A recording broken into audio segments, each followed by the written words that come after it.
되어 있기 때문에 남은 시간이 별로 없습니다. 그래서 일단 뭐 세 분이 지금 질문을 해보셔가지고 그걸 제가 읽어드리고, 동시에 저도 이제 각 발표자들께 질문 한 가지씩 간단하게 좀 드린 다음에, 그 다음에 돌아가면서 이렇게 짤막하게 답변을 해주시면은 고맙겠습니다.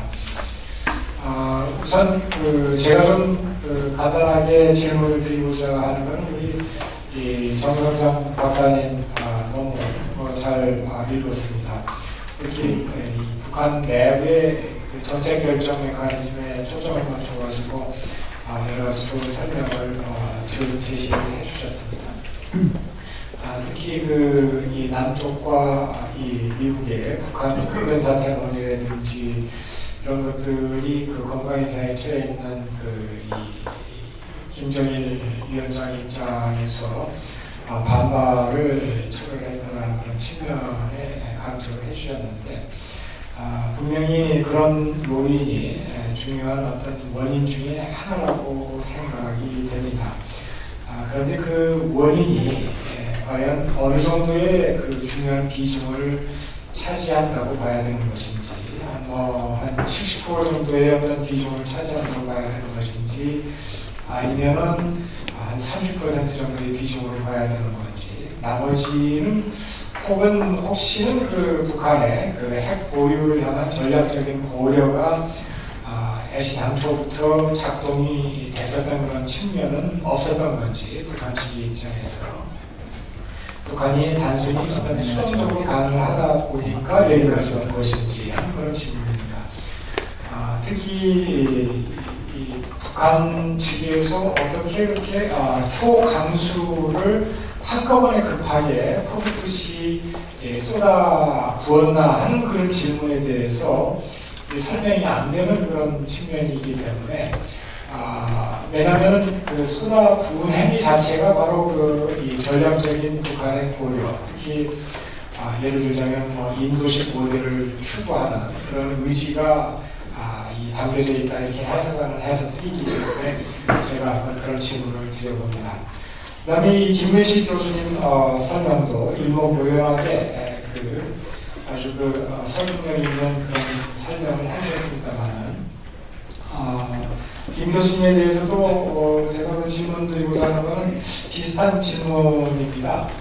이게 만약에 북한의 핵실험이라든지 2차 핵실험이라든지 이것이 협상용의 측면이 아직도 다분히 있고, 이제 동전의 양면이다 이렇게 핵 보유국을 추진하는 것, 그 다음에 협상강도 두 가지가 동시에 결부되어 있는 그런 측면이다 이렇게 얘기를 하셨는데, 그리고 1차 핵실험 이후부터 이거는 연속성이 있는 것이다 이렇게 생각을 한다고 이렇게 얘기를 하셨는데, 만약에 그렇다면은 협상용의 측면이 다분히 아직도 존재한다고 한다면 자기가 가지고 있는 카드를 이 상대방과의 이 협상 과정에서 적절하게 타이밍을 맞춰가면서 써야 되는데 왜 이번에 한꺼번에 그렇게 쏟아붓듯이 퍼붓는지 라는 그런 질문을 하고자 합니다.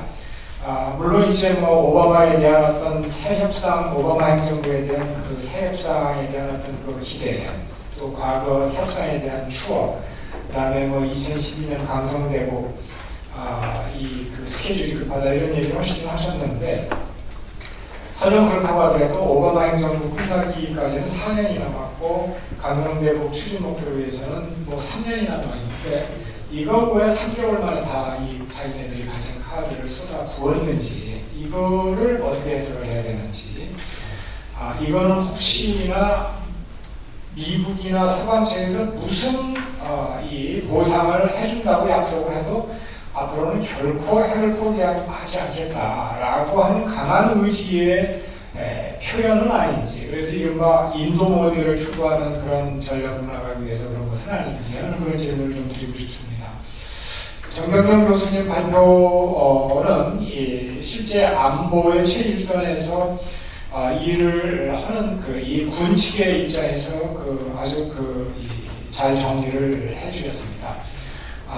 그런데 결론 부분에서도 이 남북 간 의사소통 채널을 복원을 해야 된다 이런 부분을 강조를 해주셨는데 지난 세션에서 얘기하신 박윤희 교수께서 남북한 그리고 미국 3자 관계를 이렇게 고려를 해볼 때 지금 현 상황이 과거의 상황과 질적으로 다른 것은 지금은 어느 한 나라도 완충자 역할을 하는 나라가 없다라는 그런 지적을 해주셨습니다.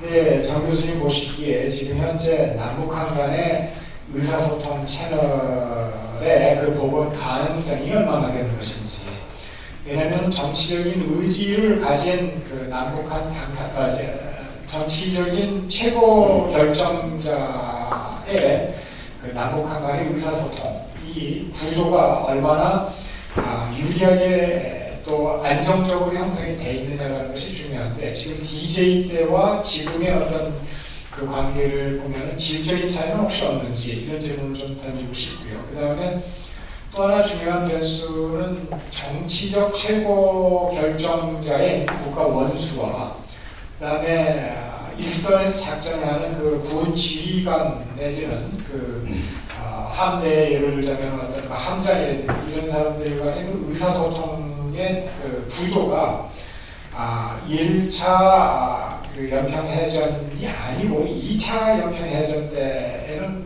그만큼 안정적이었는지 1차는 성공적이었다 이렇게 얘기를 하셨는데 2차 때는 또 상황이 달라지지 않았나 하는 생각을 해봅니다. 그런 맥락에서 어떻게 평가를 하시는지 이제 드린 질문입니다. 질문 나온 것들을 이 청중 중에서 질문해 주신 분들의 질문을 제가 간단하게 요약을 해서 발표를 해드리겠습니다. 서울대학교의 그 대학원생 김건우 학생은 이 김정은 체제가 생각보다 정성장 박사님한테 드린 질문입니다. 이 김정은 체제가 생각보다 공고하다고 말씀하셨는데 저는 김정은이 군에 대한 통제력이 약하다는 측면에서 여전히 문제가 있다고 생각합니다. 이 김정은 체제가 군부에 대해서 실효적인 통제력을 과연 앞으로 가질 수가 있을까요? 하는 그런 질문입니다. 두 번째로 저는 북한의 핵개발은 김정은 체제로의 승계 및 안정화가 그 목적이라고 생각합니다. 그렇다면 김정은 체제로 전환이 완료된 이후에 북핵 문제의 향후 진전에 대해서는 어떻게 생각하십니까? 하는 질문을 해주셨습니다. 그 다음에 두 번째로 민간 항공문화원 국제연합의 범병희 선생님께서는 이런 질문을 해주셨습니다. 사고의 역발상을 해본다면 북한 지도부가 가장 두려워하는 것이 대외 요인에 의한 체제 위협이고 그 주된 것이 남한에 의한 흡수 통일이라면 당장 현실적 실현 가능성도 보이지 않는 통일을 먼 앞날의 과제로 남겨두고 우리가 흡수 통일을 절대적으로 추구하지 않겠다는 선언을 하고 실제 그렇게 행동한다면 지금 문제를 푸는 실마리가 되지 않겠는가 하는 그런 질문을 해주셨습니다. 우리나라가 이 일을 주도적으로 추진하면 다른 나라들도 결국 부차적으로 따를 수밖에 없는 건 아닌가 하는 그런 질문을 해주셨는데 이 부분에 대해서 우리 김문식 박사님이나 우리 정영민 박사님께서 코멘트를 해주시면 고맙겠습니다. 그다음에 마지막으로 곽태환 박사님께서 해주신 질문인데 우선 첫째는 이 주제가 한반도 안보위기 해법이 무엇인가라는 그런 질문인데 이 질문에 대해서 정성장 교수님이 제시한 해법이 일리가 있다. 그러나 MB정부가 받아들이지 않을 것이기 때문에 MB정부가 받아들일 수 있도록 하려면 정 박사님은 무엇을 제시할 것이냐 하는 그런 질문을 해주셨고요.